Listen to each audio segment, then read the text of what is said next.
देखो नीट में ना रेशियो वाला क्वेश्चन बहुत सारा पूछ देता है, तो वो करता है क्या है कि ट्रांजिशनल मोशन बाय टोटल कर देगा या फिर rotational motion by total kinetic energy के रेशियो में क्वेश्चन पूछ देता है, ठीक है ना। अभी हाल ही में 2018 में भी क्वेश्चन आया था और 1991 में भी क्वेश्चन आया हुआ था। सो क्वेश्चन का पैटर्न ये था, देख लो पैटर्न का ये था, ये पूछा हुआ था कि टोटल काइनेटिक एनर्जी नीचे दे दिया था और ऊपर बोला था ट्रांजिशनल, ठीक है। Transitional by total kinetic energy पूछा हुआ था। सो इसमें भी फॉर्मूला निकल सकता है, वो के स्क्वायर बाई आर स्क्वायर या 1 + k² बाय आर स्क्वायर लगाओगे तो आंसर निकल जाएगा, इजीली निकल जाता है, दिक्कत नहीं है। लेकिन इसका एकदम शॉर्ट सा ट्रिक क्या है वो मैं बता देता हूँ, ये देख लो।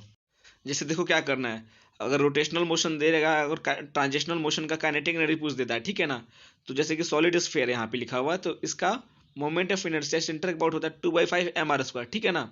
सो जो अपर में जो 2 लिखा हुआ है ना, उसको हम लोग रोटेशन मानेंगे, ठीक है। अपर में जो 2 लिखा हुआ उसको रोटेशनल मानेंगे, और नीचे में जो 5 लिखा है उसको ट्रांजिशनल। अगर कंफ्यूजन होगा याद करने में तो याद रखना आर और टी, आर होता है रोटेशनल और टी होता है ट्रांजिशनल।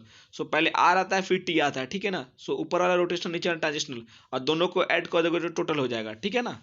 ये करना है, अपर वाला को रोटेशनल नीचे वाला ट्रांजिशनल, यानी कि 2 + 5 7, ठीक है, ये टोटल का हो जाएगा। और ये काइनेटिक एनर्जी के फॉर्म में, ठीक है। अब इस क्वेश्चन में देखो, इस क्वेश्चन में देखो, क्वेश्चन नंबर 4 में देखो, अ सॉलिड स्फीयर जो पूछा हुआ question, the ratio kinetic energy total जो पूछा हुआ है नीचे में विथ रिस्पेक्ट टू ट्रांजिशनल, देखो यहाँ पे transitional by transitional plus rotational, यानी कि टोटल पूछा है नीचे में, ठीक है ना।